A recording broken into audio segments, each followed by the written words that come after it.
Hi friends, welcome to అత్తా కోడళ్ళ వంటలు. దీనికోసం నేను ఇప్పుడు మనం అల్లం పచ్చడి హోటల్ స్టైల్లో చూడండి, రోడ్డు మీద టిఫిన్ సెంటర్లు బడ్డీలు ఉంటాయి కదా, అక్కడ నుంచి పెద్ద టిఫిన్ సెంటర్ హోటల్ వరకు మనం అల్లం పచ్చడి చేస్తుంటాం. ఆ పచ్చడిలో అల్లం పచ్చడి కూడా ఉంటుంది. ఆ అల్లం పచ్చడి ఎలా చేస్తారనేది ఇప్పుడు మీకు చూపిస్తున్నాను. దీనికోసం నేను ఒక 100 గ్రాముల అల్లం తీసుకొని చిన్న ముక్కలుగా కోసుకున్నాను. పాన్ పెట్టుకొని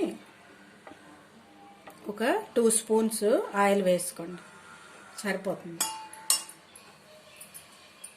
ఒక 2 టేబుల్ స్పూన్లు మినప్పప్పుని ఎర్రగా వేయించుకోవాలి.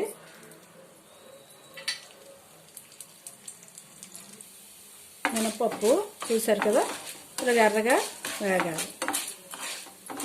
ఎర్రగా వేగిన తర్వాత మనం తీసుకున్న అల్లం వేసుకోవాలి.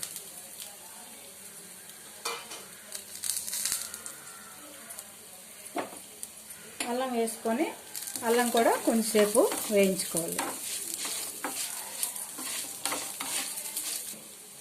అల్లం వేగుతున్నప్పుడే వెల్లుల్లిపాయ రెమ్మలు ఒక 6 వేసుకొని సరిపోతాయి, ఎక్కువ అక్కర్లేదు.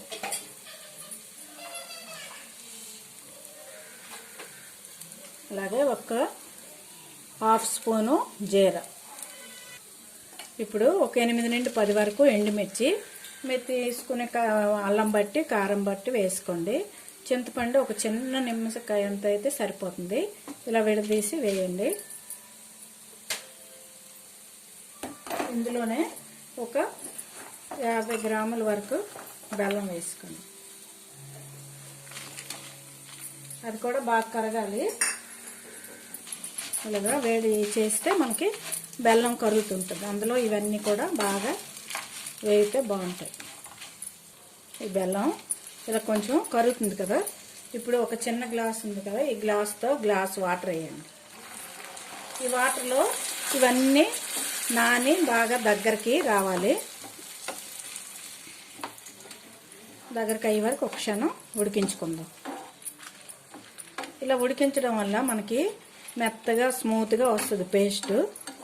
మా హోటల్స్లో చాలా బాగుంటుంది. అల్లం పచ్చడి ఎలాగుంది అని అనుకుంటాం కదా, అలాంటి అల్లం పచ్చడి మనం ఇప్పుడు తయారు చేస్తున్నాం. మీరు కూడా ఇది ఇంట్లో ట్రై చేయండి, చాలా బాగుంటుంది. ఇది మనకు జారుగా కావాలంటే కొంచెం వేడి నీళ్ళు ఎక్కువ వేసుకొని రుబ్బుకోవాలి.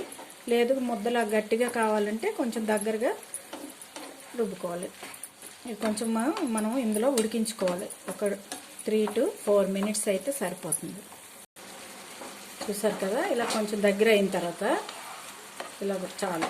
ఈ మాత్రం అయిన తర్వాత మనం పొయ్యి ఆఫ్ చేసుకుందాం. ఇది చల్లారబెట్టి అప్పుడు మనం మిక్సీలో తిప్పుకోవాలి. దీంట్లోనే టేస్ట్కి తగినంత సాల్ట్ వేసుకోండి. ఇదంతా బాగా చల్లారాక మెత్తగా పేస్ట్ చేసుకోవాలి.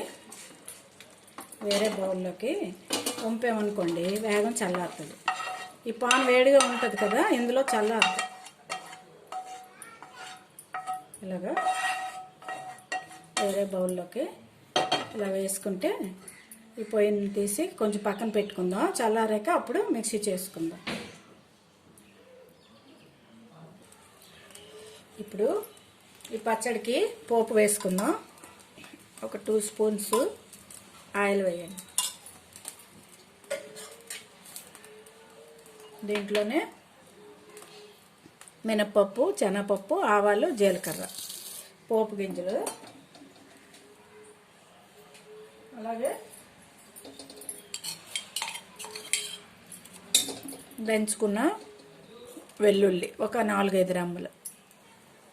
పోపు వేస్తుంది కదా, ఇదిగోండి మనం రుబ్బిన పచ్చడి. ఇది ఒక బౌల్లో వేసుకుందాం. ఇంకా జారుగా కావాలంటే కొంచెం వేడి నీళ్ళు, కొంచెం గోరువెచ్చగా ఉన్న నీళ్ళు వేయండి. చల్లట వేస్తే ఒక 3 రోజుల వరకు ఇలా పచ్చడి మనకు ఉండాలంటే వేడి నీళ్ళు వేసుకోవాలి. ఇది బాగుంటుంది. చట్నీలోకి సైడ్ డిష్గా కూడా బాగుంటుంది. రైస్లోకి బాగుంటుంది. అన్ని రకాల దోశలకు కానీ ఇడ్లీకి ఏ టిఫిన్కైనా కూడా బాగుంటుంది. మనం హోటల్లో తీసుకొస్తాం కదా, జారుగా ఇస్తారు. ఇందులోనే వాటర్ కలిపితే మనకు అలాగే సేమ్ తయారవుతుంది. మన పోపు వేగుతుంది చూద్దాం.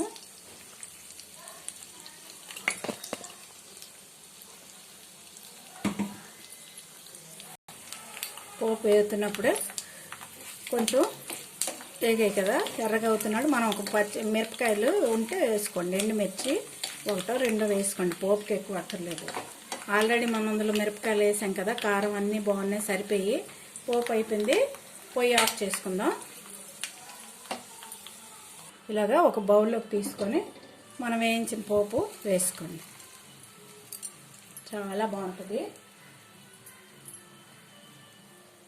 ఎంత టేస్ట్ అంటే అంత టేస్ట్గా ఉంటుంది. ఇది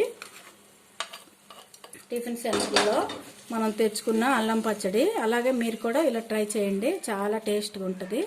చూసారు కదా,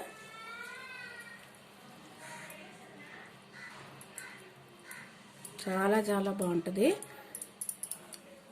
మనకి రోడ్ సైడ్ టిఫిన్ బళ్ళ మీద హోటల్స్లోని తయారైన టమాటా ఇది అల్లం పచ్చడి రెడీ అయింది.